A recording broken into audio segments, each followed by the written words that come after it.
This is a story of transformation between youth and manhood. A time when a young man must set sail on a voyage into the world. To gain his feathers, become a brave. To adorn arrows in his quest for knowledge and respect. This is a story of us, council estate kids, the nameless thousands without a voice, where there are no rules, only experience to gain. Scorned by many, understood by few. But as time goes by, we will always be there. Only the faces will change.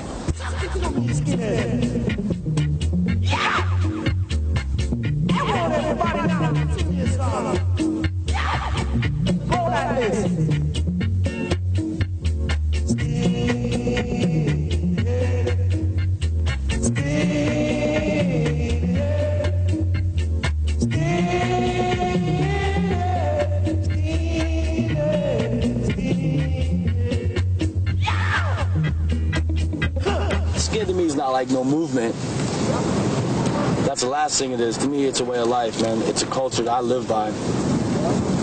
It's about having pride in the way I look. It's about working for my living, earning everything I get.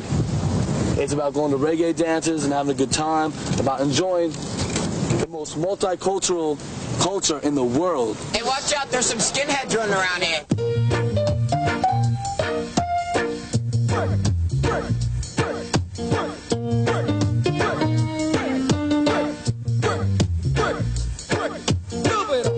With white people, if I've got a problem about skinheads, I just think, well, you haven't got a clue, mate.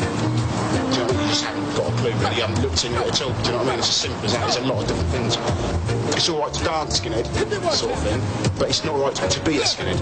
When people ask me what a skinhead is, I tell them, you know, a skinhead is a working class guy or a girl, you know. A skinhead is someone who stands up for what he believes in and what she believes in. The first thing to say, like, unfortunately, is, but I'm not what you think a skinhead is, which is like a Nazi or, you know, someone with a shaved hair. And people quite often are like, you know, how can you be a skinhead? You know, you don't have short hair. And I was like, well, that's not really what it was about. Ask two skinheads what skinhead is about, you'll probably get 3 different answers, you know. Skinhead is about like brotherhood. It's about like it's just like a way of life and everything. It's like you like stand for yourself and like your friends, and like you don't take any like slack from people or anything. Well, a skinhead, to me, is somebody who's got a lot of pride, is very strong, but also very lost. You know, when I look at them now, I mean, we were all lost kids, you know, and a skinhead is in the heart. A lot of people don't understand anyways. They think, oh, no, you got short hair, that's it, you know, you're white, you're a Nazi, you know, you're racist, you know, you don't like me because of my color. And then you try to explain, and they're like, they still don't understand.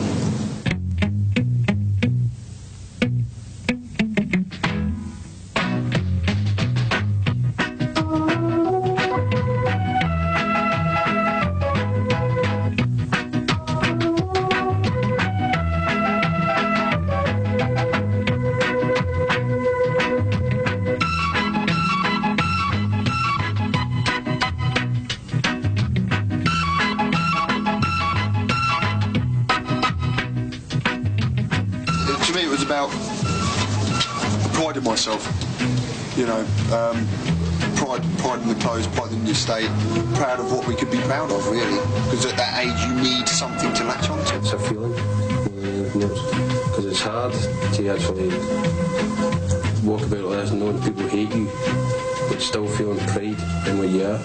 Well, I'd probably say it's like just believing in what you want to believe. Don't like take notice of everyone else. Don't go with the crowd. Don't be a sheep. Just like listen to what you want to do. If like you want to say something, say it loud. Just hang around with your mates and that. I'd say a decent skinhead is someone that believes in himself, knows what he's looking for, knows what he wants, knows how to dress. Just someone that's well sussed, well clued up, knows what they're talking about. No mugs. An event, seen from one point of view, gives one impression. I find the media absolutely incredible because it is totally and utterly based on misinformation and lack of facts by people who have no understanding of the subject they're writing about. It's white working class males are an easy target. Seen from another point of view, it gives quite a different impression. It's that typical stereotype image of the muggy, bonehead, glue-sniffing, granny-mugging thug, you know what I mean? And he's just not like that. It's just complete myth. But it's only when you get the whole picture you can fully understand what's going on. There are skinheads out there, which they obviously are, who have taken heed from what they've read in the newspapers to become skinheads, and become skinheads for the wrong reasons, and maybe gone around causing trouble for no reason, then the blame of that lies at the door of the media, because it's a monster they've created. I think really the media is probably the biggest enemy that the skinhead cult has ever seen. Every racist attack, every time the word skinhead comes up, and skinhead is used as a synonym for Nazi, whether it is a skinhead or not, whether it is a hooligan or whatever, even hippie, no matter what he looks like, skinhead is the word for it. Everybody thinks we're bad and we're whatever. We're evil and we're the last scum. Aren't we? Yeah. There's never going to be a bunch of footballers get together and take it to court. There's never going to be, you know, we're lower than Bengalis, really. Oh, wait, I know what you're talking about. Skinhead girls and skinhead guys. They have those bald heads and they wear the big boots, right? Right? Yeah. And the way that you can recognize them out of a crowd is that they're burning a cross on your front lawn. They can think I'm a hooligan, they can think I'm a thug. I don't care, they can think what they like, it don't affect me, do you know what I mean? But the thought of somebody thinking that I'm a racist, that upsets me. I'm a skinhead. I ain't no Nazi. Y'all explain it to me now. I didn't know. You're just living an easy life by scapegoating all the skinheads, and then you can say, by looking into the mirror, well, I am not a racist because I don't have cropped hair. Skinhead, being crucified for the sins of others. It's sort of like the misinterpretation, you know, breaking the stereotype, you know, being crucified because people think of you as a certain way, breaking that stereotype and proudly holding the banner skins. I've read articles on skinheads in magazines and things like that, and they always say even the ones that aren't racist are, you know, that hoodlums that'll rob you, you know, eat your babies, shit like that. One law for them, another one for us, which I think is like the skinhead logo.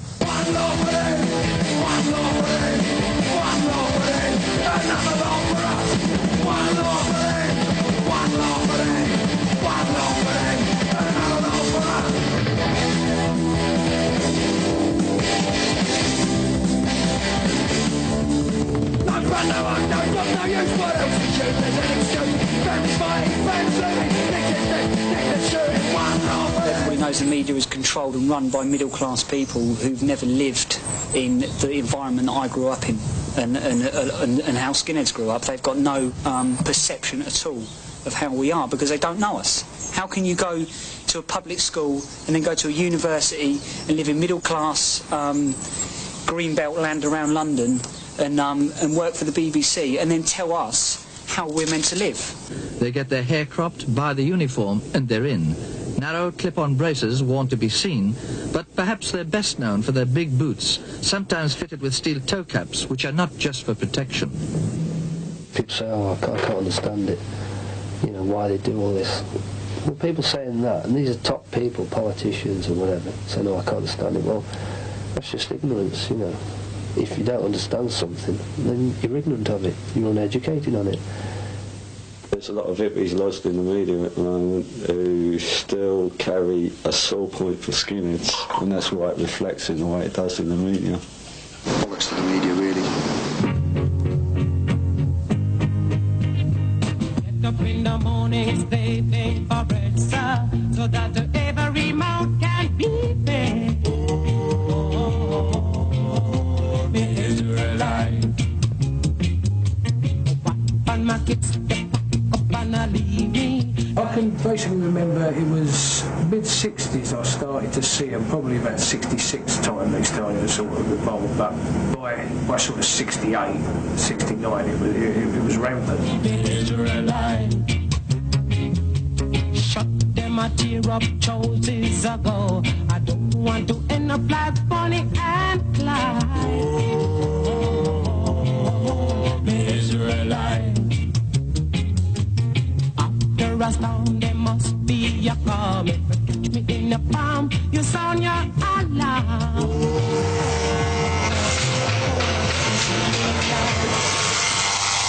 You can't really explain it unless you've done it. It was just one of those magic feelings. Well, the first time I got my hair cut, I had a hat on, I took it off and they just fell on the floor laughing. So I was a bit gutted because they used to call me Gonzo with a big nose. It just made me look even bigger. I used to have long hair and that, and then I wasn't allowed to have my hair the way I wanted it and that. So I shaved it all off and I got hassled even more. My dad punched me in the face, and my mum quite liked it. You felt confident with yourself, but I mean, there's a lot of piss takers about it at the time. We sort of, I'm in that playground chant, skinhead, skinhead over there, what's it like to have no hair? It just felt good, you know, it still feels good, you know, to like crop my hair, lace up a pair of ducks, I love it, you know. When I first shaved my head, it was like, I bicked it, you know, I like shaved it completely bald, so it was really good.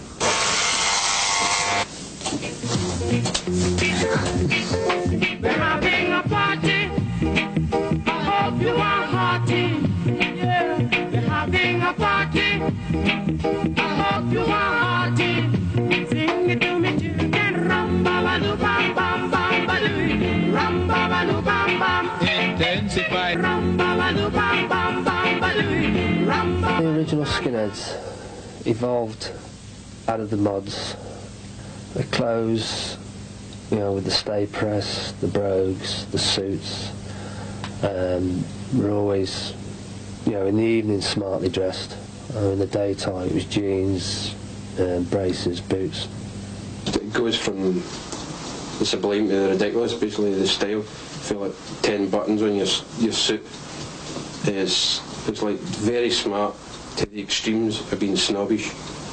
The style was important enough for me to look like a skinhead. You could tell I was a skinhead, but I wasn't it. My brother and his friend were like prima donnas, really. They were like immaculately dressed and very elitist, very, very snobbish. A lot of snobbery in the skinhead cult, a lot of snobbery. The only thing really that would distinguish in the old days the look of a skinhead to the look of any smart bloke was the length of his trousers. Skinheads always wore them about 3 or 4 inches shorter than everyone else to show off their white socks. There's a pair of flares laid out in front of me, and a pair of Dr. Martens, and for some reason the Dr. Martens appealed to me more than a pair of flares. When I got to my mum and my Dr. Martens on the first time, she freaked out a bit. She thought, what the hell have you got on your feet? Our parents actually don't like it so very much because they think, well, our religion is we are Jewish, and they think that don't fit together, doesn't fit together. And seeing us walking around with our boots and whatever, our mother gets eyes like that. And it's like gay people wear skinhead clothing. All right, and I've got nothing against gay people, but they're not skinheads, and they never will be skinheads because it's not about wearing big boots and shaving your hair.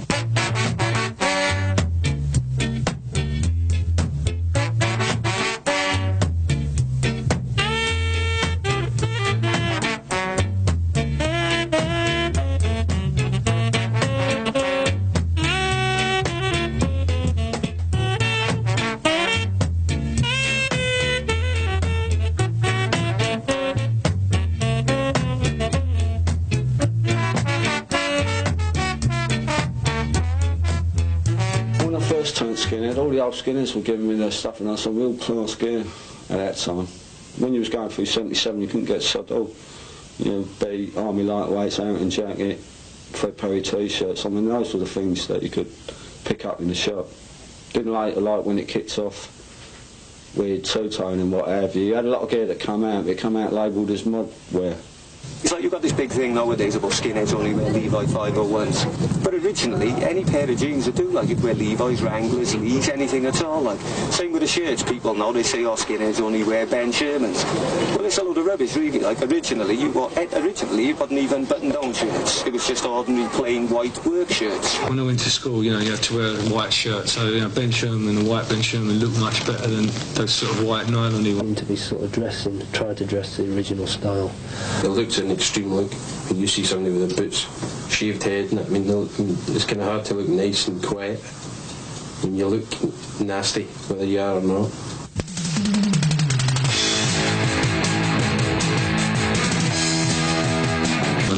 As the 80s went on, going on the scooter rallies and that, and you get lots more skinheads there. A lot more of them seem to be, dressed into the original style, which was really good. It seemed to come back in quite a big way. Even the punk skins, your National Front lot, they.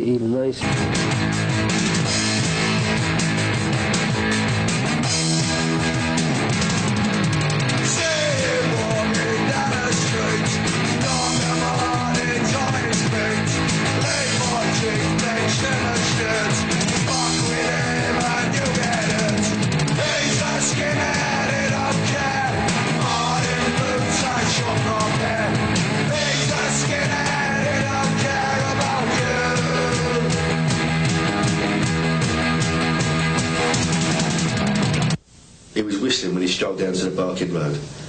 The cloth felt comfortable against his flesh, his boots felt solid, secure on his feet. In a few minutes he would meet his mates, and soon they would be ready for an aggro. I mean, really, in my view, being a skinhead was all about violence, and that's it.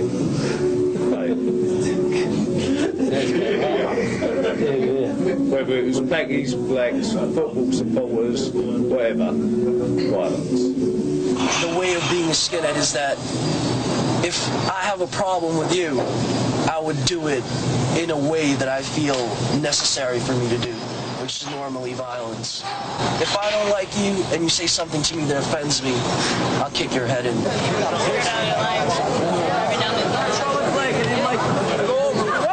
Oh, shit!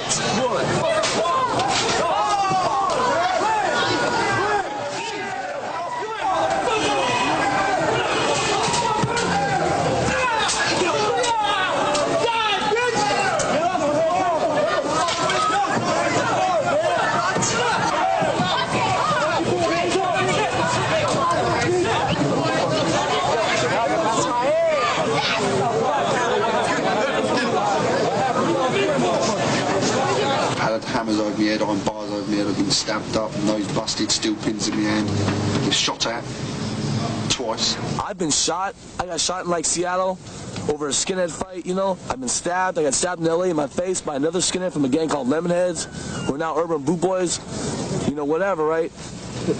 I've been in jail for like skinhead related shit. I've devoted my life to skinhead. I am not going to leave it. Like one time I went to jail and it was all over the news, the media made a big thing there, 3 Nazi skins arrested and guns are found and all that, and then I got beaten by the whole unit, and I had stitches all over my face and stuff. So it's they obviously wanted me to get attacked. They put me in a unit with 15 blacks, and left my cell door unlocked. So I'm a little bit extreme though. I think violence is quite fun sometimes. It gives you adrenaline and stuff. But people don't like getting hurt. Skinheads, blacks, Asians. People don't like getting hurt or getting grief. So we had a good rapport between all the different sections of town. But when it did go off, it went off in a big way. Usually wankers in pubs, pissed geezers, And that's what it was. Pissed white men. The blacks had a lot of respect. We had a lot of respect for the Seven, but we were exactly the same. People, exactly the same.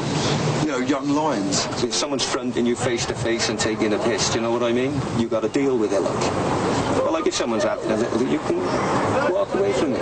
A big man will walk away from a fight if he can. You got a motherfucking problem?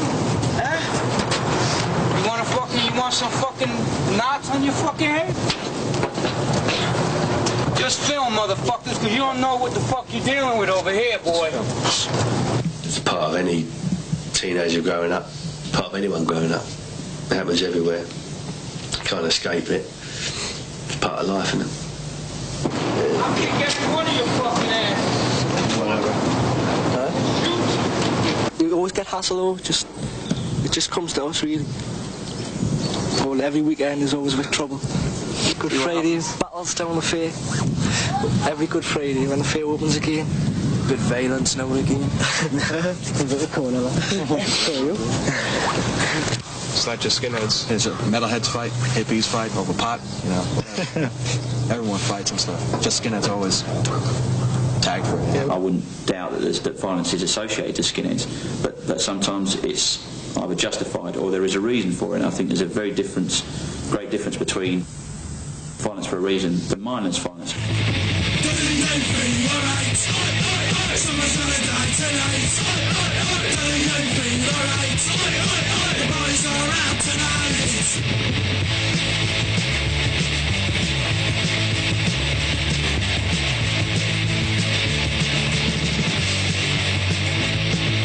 If the right wing or even the left wing decide that they're creating violence for a target and for a reason, then that's got to be a lot better than just hitting out at anybody for no reason at all.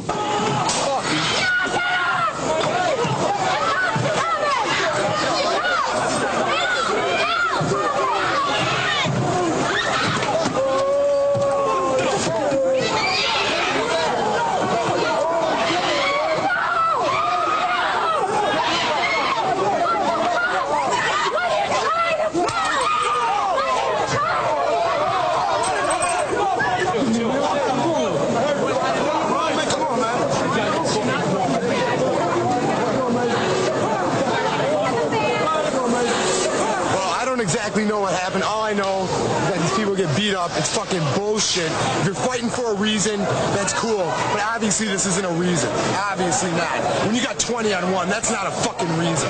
I'm from Milwaukee. The Brew City, BCS, in our town, it doesn't happen like this. For real. Trust me, if you want to have a fun time, skinheads together, Milwaukee. Milwaukee, fucking Wisconsin. I can't believe this shit. It ruins the whole fucking night.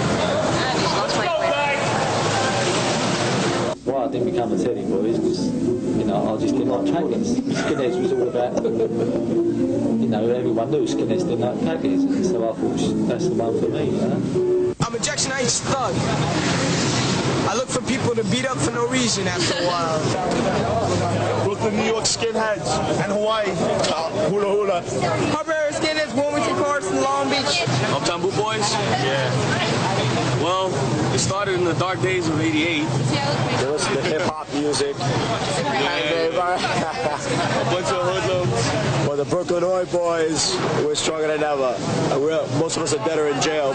It's only if you're by yourself or somebody they'll probably start on you. Like a couple of times we've had guys calling his name and says, right, come on then, me and you square go. And once you say that, they just can't believe it, thinking, what's this Asian guy doing, turning around and want to fight me, So a fight starts off, and we all got thrown outside. And this one in particular, I seen him and I just went up to him, and inside he was really giving this aggressive look like this, and went up to him and said, and all of a sudden his face just changed. He had all these tattoos on his head and everything made in Scotland and all that. He had all these tattoos everywhere. And as soon as I went up to him, his face changed and he was nearly crying. Before I even hit him, he was started crying, the guy did. He was on his knees, but just beat him up and that was it, really.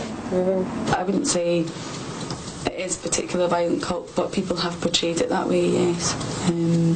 And sort of a male going to the football, having a fight type thing. But for me personally, no. You have, as I said, such a lot of different kinds of skinheads who often don't like each other, and you have the Turks who don't like us at all. And there's a lot of violence. Hooligans. Sometimes you're just in the mood to beat someone or whatever. All this greasy, hippie stuff. If you go to a ska concert and it's hundreds of hippies and only 5 skins or what, you get angry.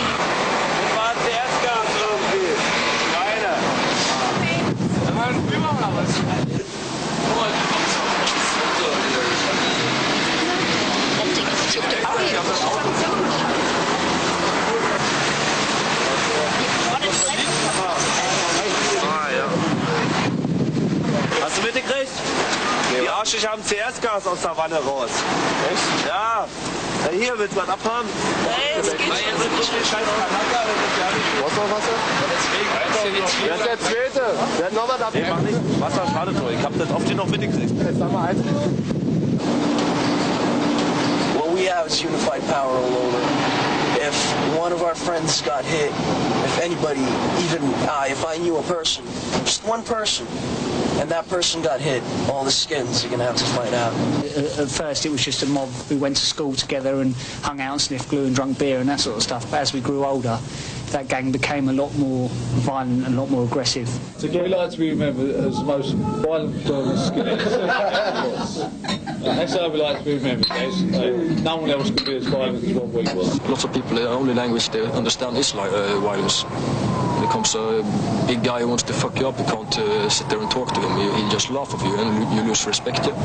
Violence is a way to get respect. I think violence is fucking stupid because one day maybe you get killed or maybe you kill someone and it's not good. And it's okay to fight when you win, but one day you can't win, you know, and then you get fucking beaten up really bad. And I think that's the day people realize violence is not fun. Stop your running about. It's time you straighten right out. Stop your running around, making trouble in town. Rudy, a message to you, Rudy, a message to you. This is like the same as any group, do you know what I mean? You go around with a lot of people, you've got a fat one, you've got a nutter, you've got a pisshead, you've got everybody, it's just exactly the same, do you know what I mean? And if violence comes up, it's dealt with. Not by me, do you know what I mean, obviously.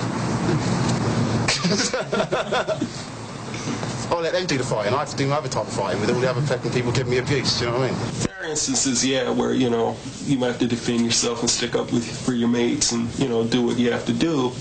But, I think the movement generally would be better off if more people thought, you know, more with their brains and less with their boots. There's always going to be morons no matter what you're involved in. So some skinheads are going to be violent, but it's not part of the criteria for being a skinhead. I want all you skinheads to get up on your feet. Put your braces together and your boots on your feet. And give me some of that old moon stomping. Get ready. We got 3 million miles to reach on the moon. So let's start getting happy now. Ready? Yeah, yeah, yeah, yeah, yeah.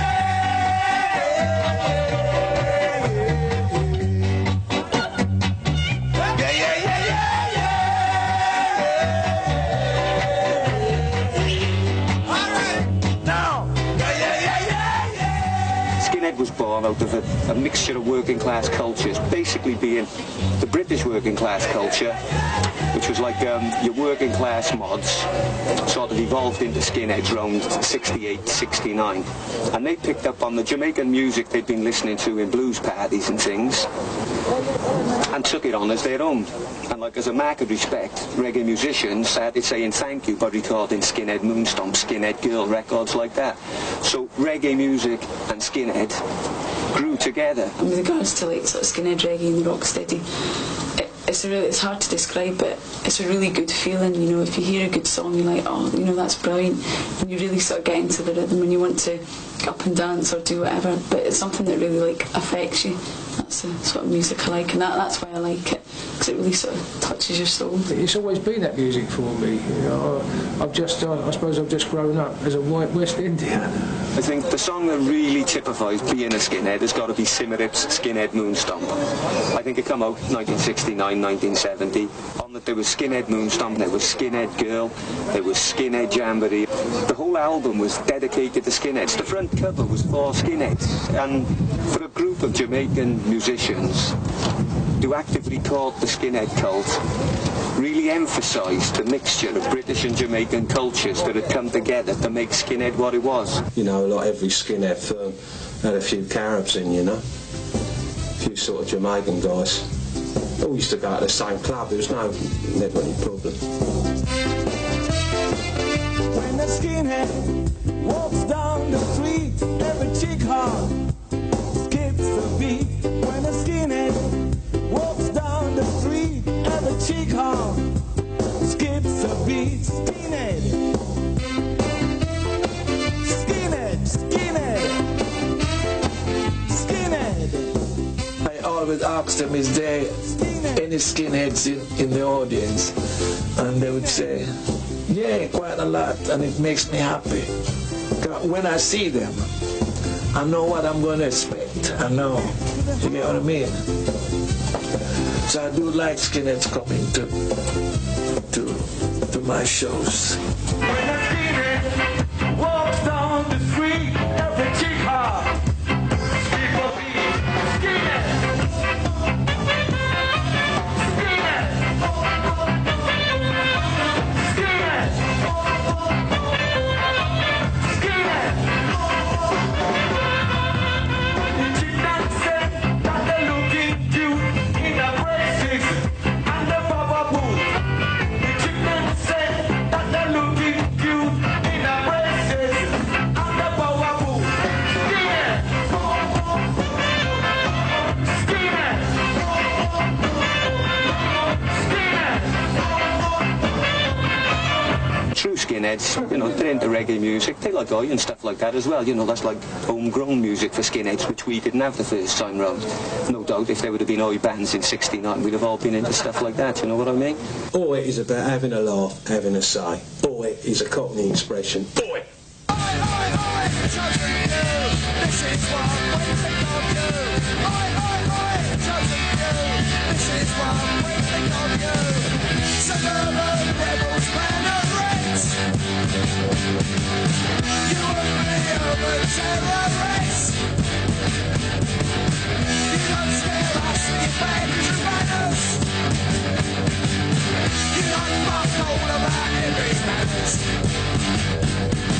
We were like a punk generation.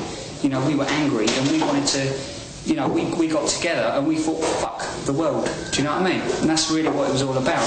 And the sort of, the skinhead thing above anything is the only cult ever that's been true. Well, our music's just got a point, like a strong point about life for kids, and all right, it's about kids on the street, so why shouldn't they listen to it? Now all the gangs about and all that, they're all just rave and rappers, it's just a load of crap. So the only thing with more of an attitude is that sort of believe in yourself, stand up for yourself, fight for yourself attitude. And as long as people have got the with not necessarily with society, but with the way they're told to do things, you're always going to have some form of oi music.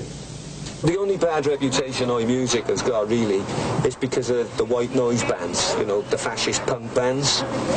And they themselves don't call themselves oi, they call themselves like nationalist rock or some sort of crap like that.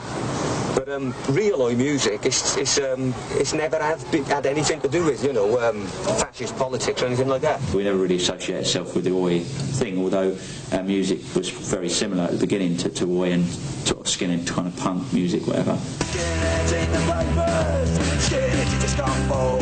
The finish from blacks with baseball bats, racism back in row. White dude picking up Nazi flags, white dude ready for war. This is the West, get used to it. But it's once to go on the end Everything other than white pride is allowed to be pushed through, and even if you got, you know, you're allowed to have a cop killer on your television program saying, yeah, buy my records, I'm a big black murderer, but you can't have somebody sitting on the television saying, these are my records, I sing about white pride, it's about pride in my race, I don't hate anybody because of their colour of skin, I'm just very proud of the colour of the skin that I've got.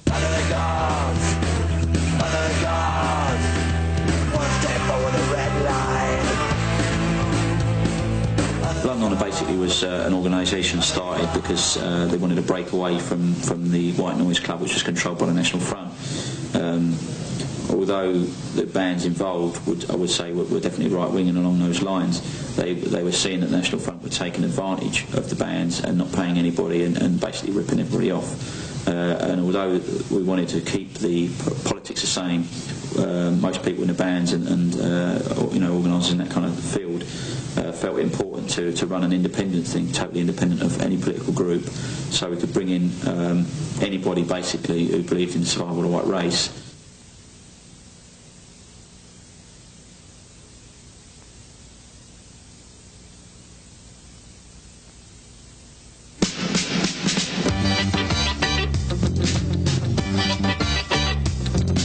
An earthquake is erupting, but not in Orange Street. A ghost dance is preparing You got to help us with your feet. If you're not in the mood to dance, step back, grab yourself a seat. This may not be uptown Jamaica, but we promise you a treat. Bust up on me over with your boulders dance, shuffle me off my feet. When skinheads developed second time round, you know, the National Front started infiltrating because basically they just wanted stormtroopers, do you know what I mean? So they thought, who's the best people to fight our fight for us? So they thought, you know, working class youth who we can mould and what have you. The skinhead way of life came to Germany as an already distorted kind of movement because at the time when it came to Germany, the National Front already had some sort of impact on the whole movement in England. So when it came to Germany, it was, as I said, distorted in some kind of way. And there were lots of people thinking that I'm right-wing, so I have to dress up like a skinhead. Skinheads in East Germany exist since about 86, something like that. But because there were no really connections to England, so we didn't have the background here. So most of them were of course, right-wing and just cut their hair and wore, well, we didn't have bomber jackets in East Germany, but, you know, some kind of boots and people who wore skinhead clothes, who were skinheads, were very angry. And so the extremes, they were easy targets. They're easy to pick up and say, you know, believe what we say and you'll be with us and you'll fight for us, and you would have done. And I walk down the street and I know everybody looking at me thinks Nazi scum. I mean, I know I'm not. My mates know I'm not. But to the normal Joe in the street, that's what I'm at. The minute they see skinheads, they go, oh, bloody Nazis. And that is wrong. And that is wrong. What, to me, you should say, oh, he's patriotic, he loves his country and that, and he's... Just a culture. It's, you know, it's a culture, it's a way of life. When you think of where you came from, it must fill your heart with pride. Skinhead comes from England, and these are the roots, and I believe in them. So I wear a Gin and Jack, and I believe in England and the skinhead roots, and so I wear this button.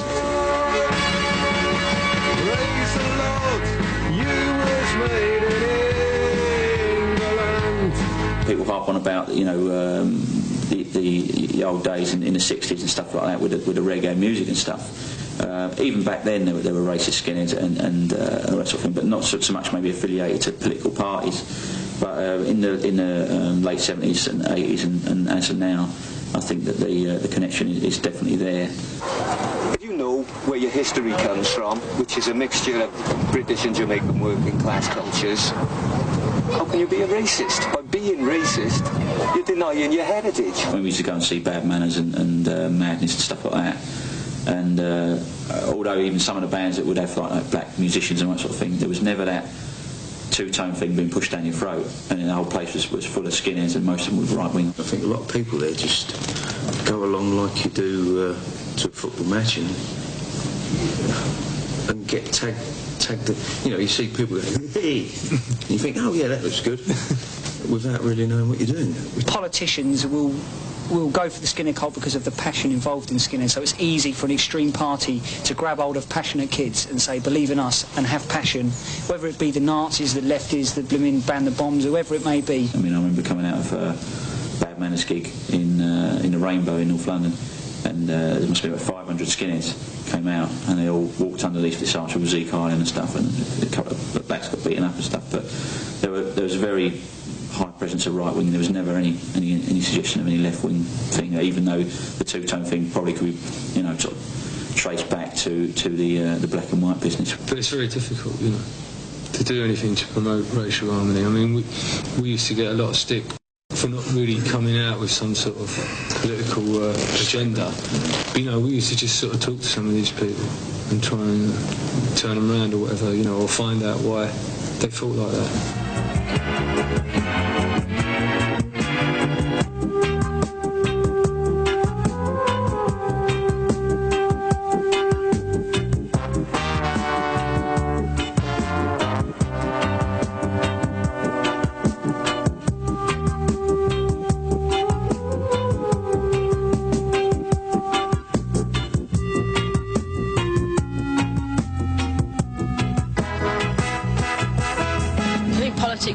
Is what's done most of the damage to the skinhead cult over the years.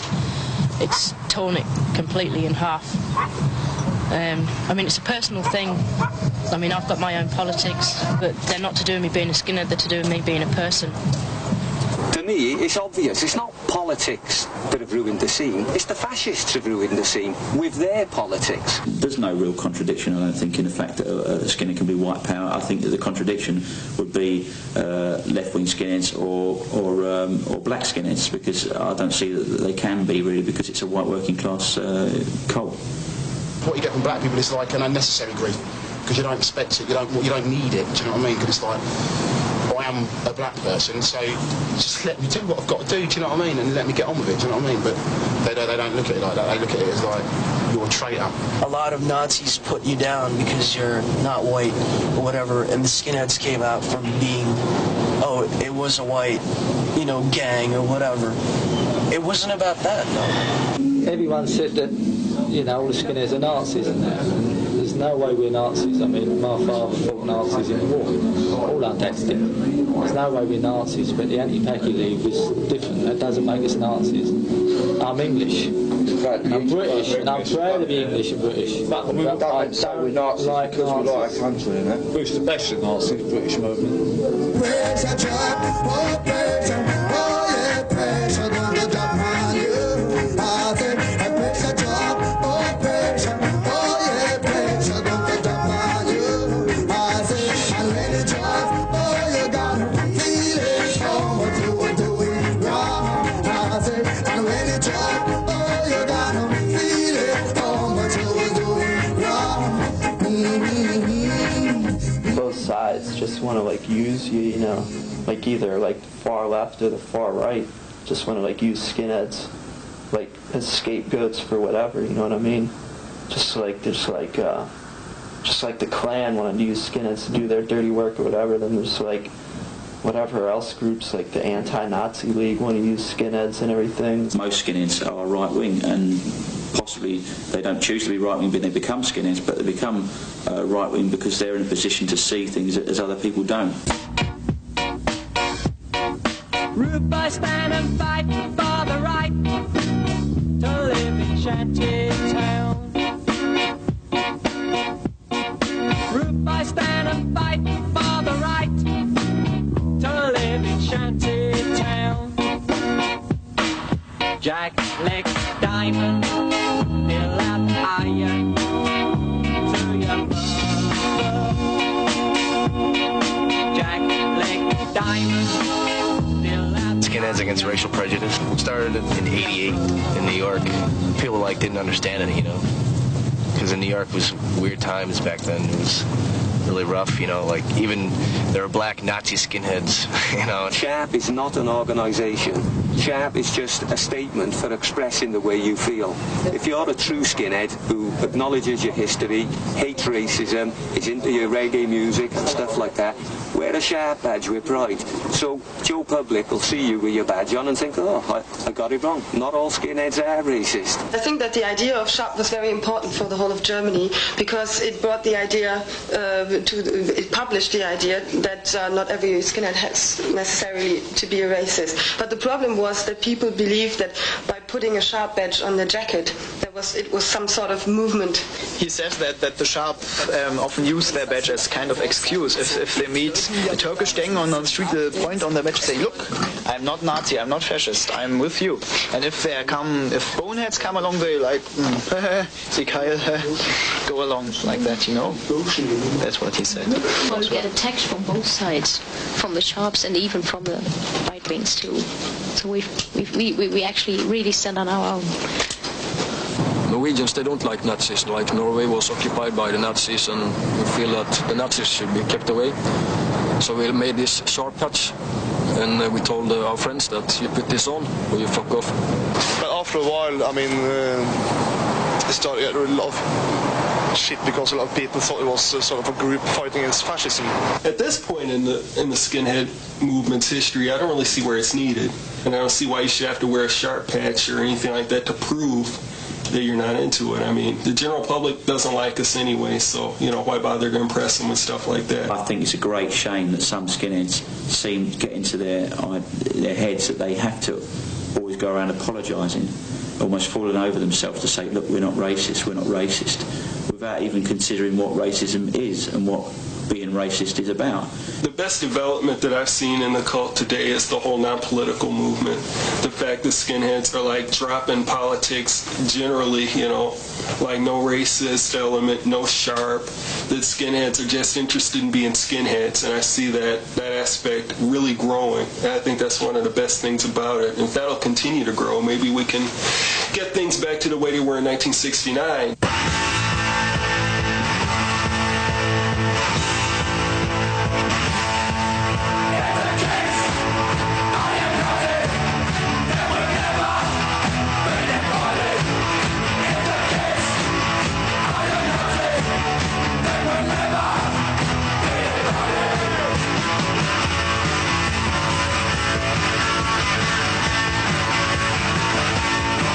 There are only a few skinheads in the world, you know? And I think we should just fucking get together, hang out, get rid of the politics. I would say to the Nazis to, like, just tell the fucking Ku Klux Klan or whoever hires them to be grunts to just drop them. You know, they could think for themselves.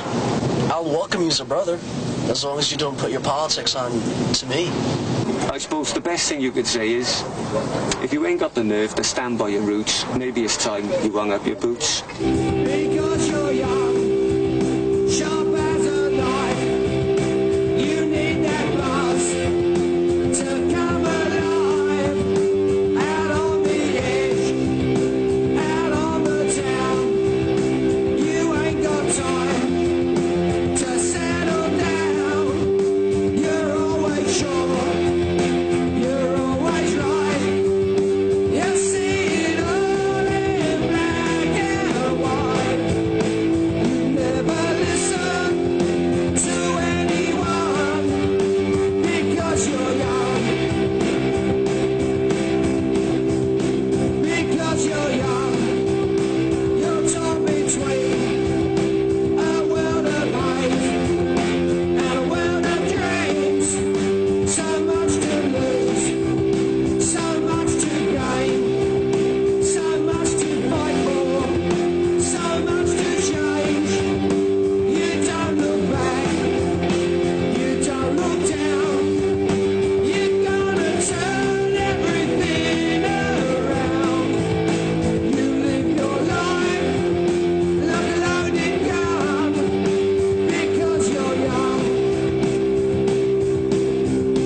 For the beauty of youth and how people can make something better out of their environment and out of themselves, even if it's for a couple of years and they go off to drink beer and just become a fat slob. It doesn't matter. Then 2 years they believe in themselves. I gotta have money to raise a family and support some kids and to have a wife and to have a life. Other than that, I'm gonna end up in jail, I'm gonna end up dead. And within Portland, it'll be too easy to end up dead. I suppose the best memories are when I was a kid, when I was like 12, 13, 14, going up to youth clubs, you know what I mean? Dancing to reggae music. During the summer, going down the beach on a bank holiday with all the boys, like. It was just the fun of being a youth. That's really what being a skinhead was all about. I don't think skinheads will ever have to be remembered. They'll always be here, you know? Sort of part of the mainstream of society now. You know you're going to find a smiling face somewhere, almost anywhere in the world when you're skinhead, that's for sure. Well, you can find a real one out there. They'll give you a handshake and buy you a pint, and you'll do the same if you come to your town, you know? To remember it is basically a group of people that were interested in a way of dressing, a way of music, a way of life, and enjoyed themselves. I'd like to think that the cult would be remembered as a group of young people that took pride in themselves, took pride in the way they looked, and not the way it's obviously going to be remembered if it carries on the way it's going. It'd be nice for it to come back from the music and the clothes, leaving the politics well out. I think that skinheads should be remembered as the ultimate cult, the ultimate youth cult, and you know, I think that skinheads have far outlived their sell-by date as of, you know, printed by the authorities. You know, the crop stays with you 24 hours a day. The tattoos aren't going anywhere for the rest of my life, you know. I mean, it's something that, you know, it's not a uniform I put on, you know, just to hang out on the weekends with my friends at the mall or whatever. It's something I live. I think skinheads will be remembered by passion. It's about passion, and it's not about fashion. It's about a way of life, and it's about your armour. It's about your manhood. It's about your friends. You know, your whole environment. We're horrible kids, really. Do you know what I mean? We were horrible. I mean, we all said, oh, people's picking us, but we were 20 of us were. Still, it's a way of life for people. And it wasn't a fashion, as everyone hoped and thought it would be. It was a way of life. We'd live and die for Friday night, up to the alley and have a fight. Dance to reggae most of the night when we were skins. Above all this, our one big hope was pull a bird. Into a pub with big blokes, you know, being loud and out of order. We weren't angels at all. I don't think any other cult captures that feeling of rebellion and that feeling of strength of comradeship as being a skinhead. The reason why it was so feared is because it was just so true. Because people couldn't accept that it was just such a... Great. And if you were lucky, she'd take your own when we were skins.